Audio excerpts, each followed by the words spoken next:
Richest ಕ್ರೀಮಿಯೆಸ್ಟ್ Rajbhog ice ಕ್ರೀಮನ್ನು ಯಾವ ರೀತಿ ಮನೆಯಲ್ಲೇ ಈಸಿಯಾಗಿ ಮಾಡ್ಕೋಬೋದು ಅಂತ ಈ ವಿಡಿಯೋದಲ್ಲಿ ತೋರಿಸ್ಕೊಡ್ತಾ ಇದ್ದೀನಿ. ಎಲ್ರಿಗೂ ನಮಸ್ತೆ, welcome back to my channel. ಇಂಡಿಯಾದಲ್ಲಿ ಟ್ರೆಡಿಷನಲ್ ಐಸ್ ಕ್ರೀಮ್ ಅಂತಾನೆ ಹೆಸರುವಾಸಿಯಾಗಿರುವಂತಹ ರಾಜ್ಭೋಗ್ ಐಸ್ ಕ್ರೀಮನ್ನು ಯಾವುದೇ ರೀತಿಯ ಕಸ್ಟರ್ಡ್ ಪೌಡರ್ ಆಗಲಿ ಕ್ರೀಮ್ ಆಗಲಿ ಬಳಸದೆ ಮಾಡ್ಕೋಬಹುದು. ಇಲ್ಲಿ ನಾನು 1 ಲೀಟರ್ ಹಾಲಿನಲ್ಲಿ ಯಾವ ರೀತಿ ಮಾಡ್ಕೊಳ್ಳೋದು ಅಂತ ತೋರಿಸ್ಕೊಡ್ತಾ ಇದ್ದೀನಿ. ನೀವು ಕ್ವಾಂಟಿಟಿನ ಕಮ್ಮಿ ಅಥವಾ ಹೆಚ್ಚು ಮಾಡ್ಕೋಬಹುದು. ಹಾಗೆ ಫುಲ್ ಫ್ಯಾಟ್ ಇರುವಂತಹ ಹಾಲನ್ನು ತಗೊಳ್ಳಿ. ಮೊದಲಿಗೆ ಒಂದು ಬೌಲನ್ನು ತಗೊಂಡು ನೋಡಿ 1 ಕಪ್ ಆಗುವಷ್ಟು ಮಕಾನ ಅಂದರೆ ಸೂರ್ಯಕಾಂತಿ ಬೀಜವನ್ನು ಸೇರಿಸ್ಕೊಳ್ಳಿ. ಇಲ್ಲಿ ನಾನು ಒಂದು 15ರಿಂದ 20 ಸೂರ್ಯಕಾಂತಿ ಬೀಜವನ್ನು ಸೇರಿಸ್ಕೊಂಡಿದ್ದೀನಿ. ನಂತರ ಒಂದು 20 ಬಾದಾಮಿಯನ್ನು ಸೇರಿಸ್ಕೊತಾ ಇದ್ದೀನಿ ಸಿಪ್ಪೆ ಸಮೇತ. ಹಾಗೆ ಒಂದು 7ರಿಂದ 8 ಗೋಡಂಬಿ ಕೂಡ ಸೇರಿಸ್ಕೊತಾ ಇದ್ದೀನಿ. ಜೊತೆಗೆ 10ರಿಂದ 12 ಪಿಸ್ತನ ಸಿಪ್ಪೆ ತೆಗೆದು ಸೇರಿಸ್ಕೊತಾ ಇದ್ದೀನಿ. ಈ ಎಲ್ಲ ಡ್ರೈ ನಟ್ಸು ಕೂಡ ನೆನ್ಕೋಬೇಕು ಚೆನ್ನಾಗಿ. ಅದಕ್ಕೋಸ್ಕರ ಬಿಸಿ ಹಾಲನ್ನ ಸೇರಿಸ್ಕೊಳ್ಳೋಣ. 1 ಲೀಟರ್ ಹಾಲನ್ನ ಏನ್ ತಗೊಂಡಿದ್ವಿ ಆ 1 ಲೀಟರ್ ಹಾಲಿನಲ್ಲೇ 1 ಕಪ್ ಆಗೋಷ್ಟು ಹಾಲನ್ನ ಬಿಸಿ ಮಾಡಿ ಸೇರಿಸ್ಕೊಂಡಿದ್ದೀನಿ. ನಂತರ 10 ದಳ ಕೇಸರಿಯನ್ನು ಕೂಡ ಸೇರಿಸ್ಕೊಂಡು 2 ಏಲಕ್ಕಿಯನ್ನ ಕೂಡ ಸೇರಿಸ್ಕೊಳ್ಳೋಣ. ಈ ರಾಜ್ಭೋಗ್ ಐಸ್ ಕ್ರೀಮ್ಗೆ ರಾಯಲ್ ಲುಕ್ ಹಾಗೆ ಟೇಸ್ಟ್ ಕೊಡೋದೇನೆ ಕೇಸರಿ ಹಾಗೆ ಡ್ರೈ ಫ್ರೂಟ್ಸು. ಈ ಡ್ರೈ ಫ್ರೂಟ್ಸು ಕೇಸರಿ ಎಲ್ಲ ಕೂಡ ಹಾಲಿನಲ್ಲಿ ಚೆನ್ನಾಗಿ ಹೊಂದ್ಕೊಳ್ಳೋ ರೀತಿ ಡಿಪ್ ಆಗೋ ರೀತಿ ಚೆನ್ನಾಗಿ ಮಿಕ್ಸ್ ಮಾಡಿ ಇದನ್ನು ಎತ್ತಿಟ್ಕೊಳ್ಳೋಣ. ಇದು ಚೆನ್ನಾಗಿ ಒಂದು ಅರ್ಧ ಗಂಟೆ ಅಥವಾ ಮುಕ್ಕಾಲು ಅವರ್ ಆದರೂ ನೆನಿಬೇಕು. ನಂತರ ಇದನ್ನ ಸೈಡಲ್ಲಿ ಎತ್ತಿಟ್ಕೊಂಡು ಒಂದು ಪಾತ್ರೆಗೆ ಮಿಕ್ಕಿರುವಂತಹ ಹಾಲನ್ನೆಲ್ಲ ಸೇರಿಸ್ಕೊಳ್ಳೋಣ. 1 ಲೀಟರ್ ಹಾಲಿನಲ್ಲಿ 1 ಕಪ್ ಆಗುವಷ್ಟು ಹಾಲನ್ನು ಮಾತ್ರ ನಾವು ತಗೊಂಡಿದ್ವಿ. ಇನ್ನು ಮಿಕ್ಕಿರೋ ಹಾಲನ್ನೆಲ್ಲ ನಾವು ಒಂದು ಪಾತ್ರೆಗೆ ಸೇರಿಸ್ಕೊಂಡು ಸ್ಟವ್ ಆನ್ ಮಾಡಿ ಚೆನ್ನಾಗಿ ಕಾಯಿಸ್ಕೋಬೇಕಾಗುತ್ತೆ. ಆದಷ್ಟು ದಪ್ಪ ತಳ ಇರುವಂತಹ ಹಾಗೆ ಅಗಲವಾಗಿರುವಂತಹ ಪಾತ್ರೆನ ಬಳಸ್ಕೊಳ್ಳಿ. 1 ಲೀಟರ್ ಹಾಲು ನಮಗೆ ಅರ್ಧ ಲೀಟರ್ ಹಾಲು ಆಗೋವರೆಗೂ ನಾವು ಚೆನ್ನಾಗಿ ಕುದಿಸ್ಕೋಬೇಕು. ಅಲ್ಲಿವರೆಗೂ ಮೀಡಿಯಂ ಫ್ಲೇಮಲ್ಲಿ ಇಟ್ಕೊಂಡೇನೆ ಚೆನ್ನಾಗಿ ಹಾಲನ್ನು ಕಾಯಿಸ್ಕೋಬೇಕು. ನೋಡಿ ಈ ರೀತಿ ಸೌಟಿನ ಸಹಾಯದಿಂದ ಕೈ ಆಡಿಸ್ತಾ ಚೆನ್ನಾಗಿ ಕಾಯಿಸ್ಕೋಬೇಕು. ಇಲ್ಲ ಅಂದ್ರೆ ತಳ ಹಿಡಿದು ಬಿಡುತ್ತೆ, ಟೇಸ್ಟು ಕೂಡ ಬದಲಾಗ್ಬಿಡುತ್ತೆ. ಆ ಕಡೆ ಹಾಲು ಕೂಡ ಕಾಯ್ತಿರುತ್ತೆ. ಅಷ್ಟರಲ್ಲಿ ನಾವು ನೆನೆಸಿಟ್ಟಂತಹ ಡ್ರೈ ಫ್ರೂಟ್ಸ್ನ ನೋಡೋಣ. ನೋಡಿ ಚೆನ್ನಾಗಿ ನೆಂದ್ಕೊಂಡಿದೆ ಡ್ರೈ ಫ್ರೂಟ್ಸು ಹಾಗೆ ಮಕಾನ ಏಲಕ್ಕಿ ಮತ್ತು ಕೇಸರಿ ಕೂಡ ಚೆನ್ನಾಗಿ ನೆನ್ಕೊಂಡು ಒಂದೊಳ್ಳೆ ಕಲರ್ ಕೂಡ ಫಾರ್ಮ್ ಆಗಿದೆ. ನೆನೆಸಿರುವಂತಹ ಡ್ರೈ ಫ್ರೂಟ್ಸನ್ನು ಮಿಕ್ಸಿ ಜಾರ್ಗೆ ಹಾಲಿನ ಸಮೇತನೇ ಸೇರಿಸ್ಕೊಳ್ಳೋಣ. ಡ್ರೈ ಫ್ರೂಟ್ಸ್ನೆಲ್ಲ ಹಾಲಿನಲ್ಲೇ ಚೆನ್ನಾಗಿ ನೆನೆಸ್ಕೋಬೇಕು, ನೀರು ಹಾಕಿ ನೆನೆಸ್ಕೋಬಾರ್ದು. ನೀರು ಹಾಕಿದ್ರೆ ಟೇಸ್ಟೇ ಹೊರಟೋಗ್ಬಿಡುತ್ತೆ. ಈಗ ಡ್ರೈ ಫ್ರೂಟ್ಸ್ನೆಲ್ಲ ಸೇರಿಸ್ಕೊಂಡಿದ್ದಾಯ್ತು. ಇದನ್ನು ಚೆನ್ನಾಗಿ ಪೇಸ್ಟ್ ಮಾಡ್ಕೊಂಬರೋಣ. ಎಷ್ಟು ಆಗುತ್ತೋ ಅಷ್ಟು ನೈಸಾಗಿ ನಾವು ರುಬ್ಕೋಬೇಕು. ಈ ಟೈಮಲ್ಲಿ ಹಾಲು ಜಾಸ್ತಿ ಆಯಿತು ಅನಿಸಿದ್ರೆ ಹಾಲನ್ನ ಸ್ವಲ್ಪ ಸೋಸ್ಕೊಂಡು ನಂತರ ಪೇಸ್ಟ್ ಮಾಡ್ಕೊಳ್ಳಿ. ಚೆನ್ನಾಗಿ ನೈಸಾಗಿ ಪೇಸ್ಟ್ ಆಗುತ್ತೆ. ನೋಡಿ ಈ ರೀತಿ ಇರಬೇಕು. ಆ ಕನ್ಸಿಸ್ಟೆನ್ಸಿಲಿ ನಾವು ಪೇಸ್ಟ್ ಮಾಡ್ಕೋಬೇಕು. ಇಷ್ಟ ಆದರೆ ಸಾಕು. ಇದನ್ನು ಕೂಡ ಸೈಡಲ್ಲಿ ಎತ್ತಿಟ್ಕೊಳ್ಳೋಣ. ಈ ಕಡೆ ಹಾಲು ಕೂಡ ಚೆನ್ನಾಗಿ ಕಾಯ್ದಿದೆ, ಸ್ವಲ್ಪ ಗಟ್ಟಿ ಹಾಕ್ತಾ ಬಂದಿದೆ. ನೋಡಿ ಇಷ್ಟ ಆದರೆ ಸಾಕು. ಇವಾಗ ನಾವು ರುಚಿಗೆ ತಕ್ಕಷ್ಟು ನಾವು ಸಕ್ಕರೆನ ಸೇರಿಸ್ಕೋಬೇಕಾಗುತ್ತೆ.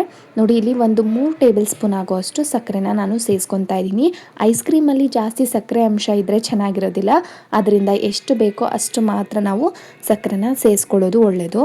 ಸಕ್ಕರೆನ ಸೇರಿಸ್ಕೊಂಡು ಚೆನ್ನಾಗಿ ಮಿಕ್ಸ್ ಮಾಡಿಕೊಂಡು ಸಕ್ಕರೆನ ಕರಗಿಸ್ಕೊಳ್ಳೋಣ. ಸಕ್ಕರೆ ಕರಗಿದ ನಂತರ 2 ಸ್ಪೂನ್ ಆಗುವಷ್ಟು ಹಾಲ್ ಪೌಡ್ರನ್ನ ಒಂದು ಬೌಲ್ಗೆ ಸೇರಿಸ್ಕೊಂಡು 1 ಸ್ಪೂನ್ ಆಗುವಷ್ಟು ಕಾರ್ನ್ ಫ್ಲೋರ್ನು ಕೂಡ ಸೇರಿಸ್ಕೊಳ್ಳೋಣ. ಐಸ್ ಕ್ರೀಮ್ಗೆ ಒಳ್ಳೆ ಬೈಂಡಿಂಗ್ ಅನ್ನ ಕೊಡುತ್ತೆ ಈ ಕಾರ್ನ್ ಫ್ಲೋರ್ ಹಾಗೆ ಹಾಲಿನ ಪೌಡರು. ಇದನ್ನ ಮಿಸ್ ಮಾಡ್ಕೊಳ್ದೆ ಸೇರಿಸ್ಕೊಳ್ಳಿ. ನಂತರ ಇದೇ ಬೌಲ್ಗೆ ಕಾಯಿಸ್ತಿರುವಂತಹ ಹಾಲನ್ನ 2 ಸ್ಪೂನ್ ಆಗುವಷ್ಟು ಸೇರಿಸ್ಕೊಂಡು ಚೆನ್ನಾಗಿ ಮಿಕ್ಸ್ ಮಾಡ್ಕೊಳ್ಳೋಣ. ಸ್ವಲ್ಪನೂ ಗಂಟು ಇಲ್ಲದೆ ಇರೋ ರೀತಿ ಚೆನ್ನಾಗಿ ಮಿಕ್ಸ್ ಮಾಡ್ಕೊಬೇಕು. ನೋಡಿ ಈ ರೀತಿ ಚೆನ್ನಾಗಿ ಗಂಟು ಇಲ್ಲದೆ ಇರೋ ರೀತಿ ಚೆನ್ನಾಗಿ ಮಿಕ್ಸ್ ಮಾಡಿಕೊಂಡು ಕುದಿತಿರುವಂತಹ ಹಾಲಿಗೆ ಸೇರಿಸ್ಕೊಳ್ಳೋಣ. ಹಾಗೆ ಮೊದಲೇ ರುಬ್ಬಿಟ್ಕೊಂಡಿರುವಂತಹ ಡ್ರೈ ಫ್ರೂಟ್ಸ್ ಮಿಶ್ರಣವನ್ನ ಕೂಡ ಸೇರಿಸ್ಕೊಳ್ಳೋಣ. ಈ ಎಲ್ಲಾ ಮಿಶ್ರಣವನ್ನು ಕೂಡ ಸೇರಿಸ್ಕೊಂಡಿದ ನಂತರ ಸ್ವಲ್ಪನೂ ಕೈ ಬಿಡದೆ ಇರೋ ರೀತಿ ಚೆನ್ನಾಗಿ ಮಿಕ್ಸ್ ಮಾಡಿಕೊಂಡು ಚೆನ್ನಾಗಿ ಸ್ವಲ್ಪ ಗಟ್ಟಿ ಆಗೋವರೆಗೂ ನಾವು ಚೆನ್ನಾಗಿ ಕುದಿಸ್ಕೋಬೇಕಾಗುತ್ತೆ. ನೋಡಿ ಈ ಟೆಕ್ಸ್ಚರಲ್ಲಿರುವಂತಹ ಹಾಲು ನಮಗೆ ತುಂಬಾನೇ ಗಟ್ಟಿಯಾಗಿ ನಾವು ಪಾಯಸ ಮಾಡ್ತೀವಲ್ಲ ಆ ಕನ್ಸಿಸ್ಟೆನ್ಸಿಗೆ ನಮಗೆ ಬರಬೇಕು. ಅಲ್ಲಿವರೆಗೂ ಚೆನ್ನಾಗಿ ಮಿಕ್ಸ್ ಮಾಡಿಕೊಂಡು ಕಾಯಿಸ್ಕೋಬೇಕು. ನೋಡಿ ಯಾವ ರೀತಿ ಬರಬೇಕು ಅಂದರೆ ನೋಡಿ ಈ ರೀತಿ ಪಾಯಸ ಮಾಡ್ತೀವಲ್ಲ ಆ ರೀತಿ ಕನ್ಸಿಸ್ಟೆನ್ಸಿಲಿ ಇದ್ರೆ ಸಾಕು. ಕರೆಕ್ಟಾಗಿ ಕನ್ಸಿಸ್ಟೆನ್ಸಿಗೆ ಬಂದಿದೆ. ಈಗ ನಾವು ಸ್ಟವ್ ಆಫ್ ಮಾಡಿಕೊಂಡು ಪೂರ್ತಿಯಾಗಿ ತಣ್ಣಗಾಗೋದಕ್ಕೆ ಬಿಟ್ಬಿಡೋಣ. ಒಂದು 10ರಿಂದ 20 ನಿಮಿಷದಲ್ಲಿ ತಣ್ಣಗಾಗ್ಬಿಟ್ಟಿರುತ್ತೆ. ನೋಡಿ ಇವಾಗ ಕಂಪ್ಲೀಟ್ ಆಗಿ ತಣ್ಣಗಾದ ನಂತರ ನಾನು ತೋರಿಸ್ತಾ ಇದ್ದೀನಿ ಎಷ್ಟು ಕನ್ಸಿಸ್ಟೆನ್ಸಿ ಚೆನ್ನಾಗಿ ಬಂದಿದೆ ಅಂತ. ಹಾಗೆ ಕಲರ್ ಕೂಡ ನ್ಯಾಚುರಲ್ ಆಗಿ ಎಷ್ಟು ಚೆನ್ನಾಗಿ ಬಂದಿದೆ ಅಂತ. ಇಲ್ಲಿ ಯಾವುದೇ ಕಲರ್ ಕೂಡ ನಾವು ಆ್ಯಡ್ ಮಾಡಿಲ್ಲ ಕೇಸರಿ ಬಿಟ್ಟು. ನಂತರ ಒಂದು ಮಿಕ್ಸಿ ಜಾರ್ನ ತಗೊಂಡು ರೆಡಿ ಮಾಡಿಕೊಂಡು ಪೂರ್ತಿಯಾಗಿ ತಣ್ಣಗಾಗೋದಕ್ಕೆ ಬಿಟ್ಟಂತಹ ಐಸ್ ಕ್ರೀಮ್ ಬ್ಯಾಟರನ್ನು ನಾವು ಸೇರಿಸ್ಕೊಳ್ಳೋಣ. ಇಲ್ಲಿ ನಾನು ದೊಡ್ಡ ಮಿಕ್ಸಿ ಜಾರ್ ಇತ್ತು ಅಂತ ದೊಡ್ಡ ಮಿಕ್ಸಿ ಜಾರ್ಗೆ ಎಲ್ಲ ಬ್ಯಾಟರನ್ನು ಕೂಡ ಸೇರಿಸ್ಕೊತಾ ಇದ್ದೀನಿ. ನಿಮ್ಮ ಹತ್ರ ಚಿಕ್ಕ ಮಿಕ್ಸಿ ಜಾರ್ ಇತ್ತು ಅಂದರೆ 2-3 ಬ್ಯಾಚು ನೀವು ರುಬ್ಕೋಬೇಕಾಗತ್ತೆ. ನಂತರ ಇಲ್ಲಿ ನಾನು ವೆನಿಲಾ ಎಸೆನ್ಸನ್ನು ತೊಗೊಂಡಿದ್ದೀನಿ. ನೀವು ಇಲ್ಲಿ ಸ್ಕಿಪ್ ಕೂಡ ಮಾಡ್ಕೋಬೋದು ಅಥವಾ ಸೇರಿಸ್ಕೋಬೋದು. ಸೇರಿಸ್ಕೊಂಡ್ರೆ ಸ್ವಲ್ಪ ಫ್ಲೇವರ್ ಚೆನ್ನಾಗಿರುತ್ತೆ ಅನ್ನೋ ಕಾರಣಕ್ಕೆ ವೆನಿಲಾ ಎಸೆನ್ಸನ್ನು ನಾನು ಸೇರಿಸ್ಕೊತಾ ಇದ್ದೀನಿ. ಇದು ಜಸ್ಟ್ 32 ರುಪೀಸು. ನೀವು ಬೇಕಿದ್ರೆ ಸೇರಿಸ್ಕೋಬೋದು. ಎಲ್ಲ ಶಾಪಲ್ಲೂ ಕೂಡ ನಿಮಗೆ ಅವೈಲಬಲ್ ಇರುತ್ತೆ. ಅರ್ಧ ಸ್ಪೂನ್ ಆಗುವಷ್ಟು ವೆನಿಲಾ ಎಸೆನ್ಸನ್ನು ಸೇರಿಸ್ಕೊಂಡಿದ್ದೀನಿ. 1 ಲೀಟರ್ ಹಾಲಿಗೆ ಅರ್ಧ ಸ್ಪೂನ್ ಆಗುವಷ್ಟು ವೆನಿಲಾ ಎಸೆನ್ಸ್ ಕರೆಕ್ಟಾಗಿ ಹೊಂದ್ಕೊಳ್ಳುತ್ತೆ. ಈಗ ವೆನಿಲಾ ಎಸೆನ್ಸು ಕೂಡ ಸೇರಿಸ್ಕೊಂಡಿದ್ದಾಯಿತು. ಇದನ್ನು ಚೆನ್ನಾಗಿ ರುಬ್ಕೋಬೇಕು. ಯಾವ ರೀತಿ ಅಂತ ಅಂದರೆ ಚೆನ್ನಾಗಿ ನೊರೆ ಬರಬೇಕು. ಅಲ್ಲಿವರೆಗೂ ಗ್ರೈಂಡ್ ಮಾಡ್ಕೋಬೇಕು. ನೋಡಿ ತೋರಿಸ್ತಿದ್ದೀನಿ ಯಾವ ರೀತಿ ನೊರೆ, ಹಾಗೆ ಟೆಕ್ಸ್ಚರ್ ಕೂಡ ಯಾವ ರೀತಿ ಇದೆ ಅಂತ. ಸ್ವಲ್ಪ ಆನು ಆಫು ಮಾಡ್ಕೊತಾ ಚೆನ್ನಾಗಿ ಈ ರೀತಿ ಗ್ರೈಂಡ್ ಮಾಡಿಕೊಂಡ್ರೆ ಈ ಟೆಕ್ಸ್ಚರಲ್ಲಿ ನಮಗೆ ರೆಡಿ ಆಗಿಬಿಡುತ್ತೆ. ಇದನ್ನು ನಾವು ಸೈಡಲ್ಲಿ ಎತ್ತಿಟ್ಕೊಳ್ಳೋಣ.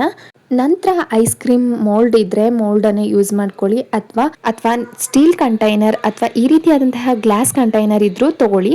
ನಾನಿಲ್ಲಿ 3-4 ರೀತಿಯ ಡ್ರೈ ಫ್ರೂಟ್ಸ್ ಅನ್ನ ಸಣ್ಣದಾಗಿ ಕಟ್ ಮಾಡಿ ಇಟ್ಕೊಂಡಿದ್ದೆ. ಅದನ್ನ ಕೆಳಗಡೆ ಸ್ವಲ್ಪ ಸೇರಿಸ್ಕೊತಾ ಇದ್ದೀನಿ. ನಂತರ ಐಸ್ ಕ್ರೀಮ್ ಬ್ಯಾಟರ್ನ ಸ್ವಲ್ಪ ಸೇರಿಸ್ಕೊತಾ ಇದ್ದೀನಿ. ಸ್ವಲ್ಪ ಐಸ್ ಕ್ರೀಮ್ ಬ್ಯಾಟರ್ನ ಸೇರಿಸ್ಕೊಂಡಿದ ನಂತರ ಮತ್ತೆ ನಾನು ಡ್ರೈ ಫ್ರೂಟ್ಸನ್ನು ಸೇರಿಸ್ಕೊತಾ ಇದ್ದೀನಿ. ಇದೇ ರೀತಿ ನಾನು 4 ಲೇಯರ್ ಆಗಿ ನಾನು ಡ್ರೈ ಫ್ರೂಟ್ಸನ್ನು ಸೇರಿಸ್ಕೊತಾ ಇದ್ದೀನಿ. ನಮಗೆ ಇಷ್ಟೊಂದು ಲೇಯರ್ ಡ್ರೈ ಫ್ರೂಟ್ಸ್ ಬೇಡ ಅನ್ನೋದಾದರೆ ಮೇಲ್ಗಡೆ ಗಾರ್ನಿಶಿಂಗಿಗೆ ಕಟ್ ಮಾಡಿ ಸೇರಿಸ್ಕೊಳ್ಳಿ ಸಾಕು. ನೋಡಿ ಈ ರೀತಿ ನಾನು 4 ಸಾರಿ ನಾನು ಲೇಯರ್ ಆಗಿ ನಾನು ಡ್ರೈ ಫ್ರೂಟ್ಸನ್ನು ಸೇರಿಸ್ಕೊಂಡಿದ್ದೀನಿ. ಮಕ್ಕಳಿಗಂತೂ ಈ ರೀತಿ ಮಾಡಿಕೊಟ್ಟು ನೋಡಿ ತುಂಬಾ ಇಷ್ಟಪಟ್ಟು ತಿಂತಾರೆ. ಮನೆಯಲ್ಲೇ ಮಾಡಿರೋದು ಅಂತ ಯಾರೂ ಕಂಡುಹಿಡಿಯೋದಿಲ್ಲ, ಅಷ್ಟು ಚೆನ್ನಾಗಿ ಬರುತ್ತೆ. ಒಂದ್ಸರಿ ಯಾವುದೇ ಸ್ಟೆಪ್ಪನ್ನು ಕೂಡ ಸ್ಕಿಪ್ ಮಾಡ್ಕೊಳ್ದೆ ನೋಡಿ ಮಾಡಿ. ಮೇಲ್ಗಡೆ ಫಾಯಿಲ್ ಪೇಪರ್ ಇದ್ರೆ ಸೇರಿಸ್ಕೊಳ್ಳಿ, ಅಥವಾ ಹಾಲಿನ ಕವರ್ ಕೂಡ ಸೇರಿಸ್ಕೋಬೋದು, ಅಥವಾ ಈ ರೀತಿಯಾದಂತಹ ಕವರ್ ಎಲ್ಲರ ಮನೆಯಲ್ಲೂ ಕೂಡ ಇರುತ್ತೆ, ಅದನ್ನಾದರೂ ಸೇರಿಸ್ಕೊಂಡು ಮುಚ್ಚಳ ಮುಚ್ಚಿ 6-7 ಅವರು ನಾವು ಫ್ರೀಝರಲ್ಲಿ ಇಡಬೇಕಾಗುತ್ತೆ. ನಾನಿಲ್ಲಿ ನೈಟ್ ಮಾಡಿಕೊಂಡು ಮಾರ್ನಿಂಗು ನಾನು ಓಪನ್ ಮಾಡ್ಕೊತೀನಿ. ನೋಡಿ ಇದನ್ನು ಫ್ರೀಝರಲ್ಲಿ ಇಟ್ಟು ಬೆಳಿಗ್ಗೆ ಯಾವ ರೀತಿ ಬಂದಿದೆ ಅಂತ ತೋರಿಸ್ತೀನಿ. ನೈಟ್ ಐಸ್ ಕ್ರೀಮ್ ಮಾಡಿ ಫ್ರೀಝರಲ್ಲಿ ಇಟ್ಟು ಮಾರ್ನಿಂಗ್ ನಾನು ಓಪನ್ ಮಾಡಿ ತೋರಿಸ್ತಾ ಇದ್ದೀನಿ. ನೀವು ಬೇಕಿದ್ರೆ ಬೆಳಿಗ್ಗೆ ಟೈಮ್ ಮಾಡ್ಕೊಂತು ಅಂದರೆ 7 ಅವರ್ ಫ್ರೀಝರಲ್ಲಿಟ್ಟು ಓಪನ್ ಮಾಡಿದ್ರೆ ಸಾಕು, ಐಸ್ ಕ್ರೀಮ್ ರೆಡಿ ಆಗಿಬಿಡುತ್ತೆ. ನೋಡಿ ಓಪನ್ ಮಾಡಿ ತೋರಿಸ್ತಿದ್ದೀನಿ ಎಷ್ಟು ಚೆನ್ನಾಗಿ ಬಂದಿದೆ ಅಂತ. ಟೆಕ್ಸ್ಚರ್ ನೋಡಿ ಯಾವ ರೀತಿ ಬಂದಿದೆ ಅಂತ, ತುಂಬಾ ಚೆನ್ನಾಗಿ ಬರುತ್ತೆ. ನೀವು ಕೂಡ ಟ್ರೈ ಮಾಡಿ ಯಾವ ರೀತಿ ಇತ್ತು ಅಂತ ಕಮೆಂಟ್ ಸೆಕ್ಷನಲ್ಲಿ ಕಮೆಂಟ್ ಮಾಡೋದನ್ನ ಮರಿಬೇಡಿ. ಹಾಗೆ ಮನೆಯಲ್ಲಿರುವಂತಹ 3 ಪದಾರ್ಥಗಳನ್ನ ಯೂಸ್ ಮಾಡಿಕೊಂಡು ಯಾವ ರೀತಿ ಐಸ್ ಕ್ರೀಮ್ ಮಾಡೋದು ಅಂತಲೂ ಕೂಡ ನಾನು ಒಂದು ವಿಡಿಯೋನ ಅಪ್ಲೋಡ್ ಮಾಡಿದ್ದೀನಿ, ನನ್ನ ಚಾನಲ್ನಲ್ಲಿದೆ. ಬೇಕಿದ್ರೆ ಡಿಸ್ಕ್ರಿಪ್ಷನಲ್ಲಿ ಕೂಡ ಹಾಕಿರ್ತೀನಿ, ಹೋಗಿ ಚೆಕ್ ಮಾಡಿ. ನೋಡಿ ಯಾವ ರೀತಿ ಕ್ರೀಮಿಯಾಗಿ ಚೆನ್ನಾಗಿ ಬಂದಿದೆ ಅಂತ. ಹಾಗೆ ನನ್ನ ಚಾನಲ್ನ ಸಬ್ಸ್ಕ್ರೈಬ್ ಮಾಡ್ಕೊಳ್ಳಿ, ಫೇಸ್ಬುಕ್ಕಲ್ಲಿ ನೋಡ್ತಿರೋರು ಫಾಲೋ ಮಾಡ್ಕೊಳ್ಳಿ. Thank you.